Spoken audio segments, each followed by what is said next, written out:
আমার কথা বোঝা যায় তো? ক্লিয়ার না? রাজশাহীতে বুঝাইতে অনেক কষ্ট হয়েছে। এই রাজশাহীর সাথে পাবনার মিল আছে। এরা নরে বলে ল, নরের ল বলে, লৌকা লৌকা বলে। কি বলে? লৌকা লৌকা। নোয়াখালীতে শর্ট করে ফেলে, সিম্পল। ওরা বলে, আমরা বলি তুমি খেয়ে শুয়ে যাও, নোয়াখালীরা কয় তুই খাই হতি যা। তুমি এখান দিয়ে এসে ওখান দিয়ে যাও, এরা কয় তুই ইয়ান দিয়ে হ্যান দি যা। আবার ফেনিওয়ালারা ফেনিরে ডাকে হেনি। কি ডাকে? কয় হেনি কলেজে টিয়া লই, সবাই কয় সুদূর বুদুর চলতো ন মিছিল। মানে ফেনী কলেজের টাকা নিয়ে উল্টাপাল্টা চলবে না। তো আমার সেনবাগে মাহফিল, এই বছর তো নোয়াখালীতে যে কি পরিমাণে মাহফিল, প্রতিদিন নোয়াখালী মাহফিল আমার এই সামনের কিছুদিন থেকে শুরু হচ্ছে। তো সেনবাগে বললাম, ভাইয়েরা পানি রে কি কন? কয় হানি। পান রে কি কন? কয় হান। তাহলে পেঁপে রে কি কন? কথা কয় না। পানি যদি হানি হয়, পান যদি হান হয়, পেঁপে হবে হে হে। কিন্তু কয় না হুজুর, আমরা কই পাপ্পিয়া। তার মানে জাতে মাতাল তালে, জাতে মাতাল তালে ঠিক। ভাষাগুলো আমার কাছে খুব সহজ। আমি যেখানেই পড়েছি লোকজন বলে, মিজান তুমি খুব সহজে ভাষা ধরতে পারো। মিশরে পড়লাম 5 বছর, চট্টগ্রাম শিখে ফেলছি আমি। দারুন্নাতে ছিলাম, বরিশালের ভাষা শিখছি। বাসার পাশে এক নোয়াখালীর খালাম্মা আছে, হাত থেকে নোয়াখালীরা শিখছি।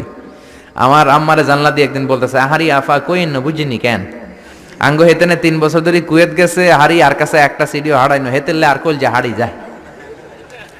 লেদা গেছে খেলতো, আর লেদি গেছে হইতো বুঝিনি কেন, কুত্তা জ্ঞান হুতি রইছে আর হে তিরুফরে আল্লাহর গজব হইতো।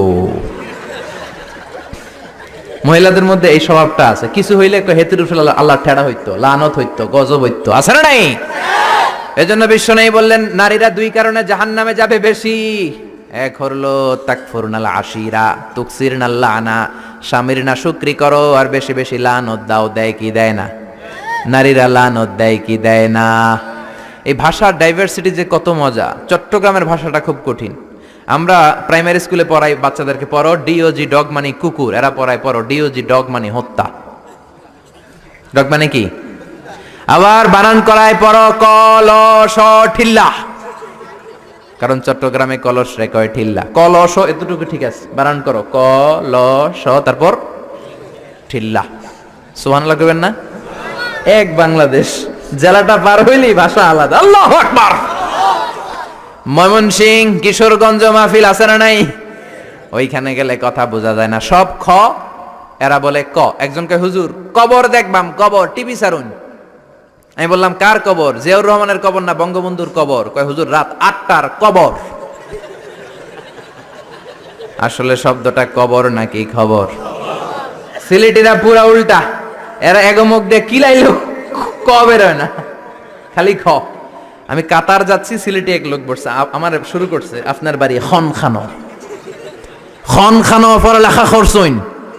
কয় আমি এই খানো দাঁড়ামো, তুই খাইতা করবি খর।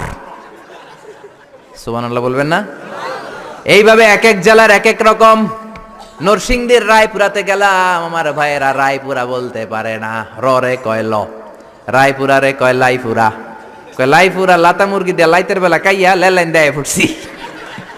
তার মানে ও যত র পাবে ওটারে বলবে কি ল। আর ঢাকায় গেলে আবে হালা খায়া হালা, খালি আবে হালা আবে হালা আবে হালা আবে হালা। এরপর বরিশালে গেলে ক বলতে পারে না। দারুন্নাতে পড়াশোনা করলাম 7 বছর। আল্লাহ দারুন্নাতের সব শিক্ষককে তুমি কবুল করে নাও, ছাত্রদেরকে কবুল করে নাও। আসলে আলেম গড়ার মার্কাজ, এলেম আমল আছে। কেউ যদি বলে হুজুর ছাত্র কই দিব, এক কথা আমি বলি দারুন্নাতে দেন। 7 বছর আমি পড়েছি, আমার রক্ত মাংস মিশে আছে দারুন্নাতের সাথে। প্রিন্সিপাল হযরতুল আল্লাম আখম আবু বকর সিদ্দিক আমার মাথার তাজ। হুজুর শুদ্ধ ভাষায় কথা বলেন, কিন্তু মাঝে মাঝে বরিশালের ভাষাতে আমাদের সাথে কথা বলতেন। এত চমৎকার বরিশালের ভাষা, মনু এই বিলে করলে কি ওইবে, এরকম ডেকে ডেকে বলতো। আর কথায় কথায় এরা বলে মনু, ক বলতে পারে না বরিশালের ভাইয়েরা। কয়রে বলে হ, টাকারে কি বলে টাহা। কয় মুই 20 টাকার কাম হটছি, মোরে 15 টাকা দিলে কেন? এমনকি 5 টাকাটা দেবা না, মূল্য ঠাবাটাবি বাজাবা মনু। পুরান ঢাকায় যান, খালি কয় আবে হালা আবে হালা। আমার এক চাঁদপুরের বন্ধু, ফোন দিলাম, কয় আবে হালা মিজান কেমন আছো? আমি কি রে বাড়ি তোর চাঁদপুর, আবে হালা কইলি কে? কয় আমি 3 বছর ধরে খতিব, আমি শিখা ফেলাইছি, মাহফিল হয় রাখা আবে হালাই সুবহানাল্লাহ কর না গেলা। এই ভাষার ব্যতিক্রম কোরআনের মধ্যেও আছে। আমরা পড়ি মালিক ইয়াউমিদ্দিন, অনেক জায়গায় পড়ে মালিক ইয়াউমিদ্দিন। আমরা পড়ি সিরাতাল মুস্তাকিম, অনেক জায়গায় জিরাতাল মুস্তাকিম। আমরা পড়ি কাইফা নুনশিরুহা, আরেক জায়গায় কাইফা নুনশিজুহা। পার্থক্য আছে না নাই? এজন্য ভাষার সৌন্দর্য আল্লাহর দেয়া। আমার কথা বুঝতেছেন তো?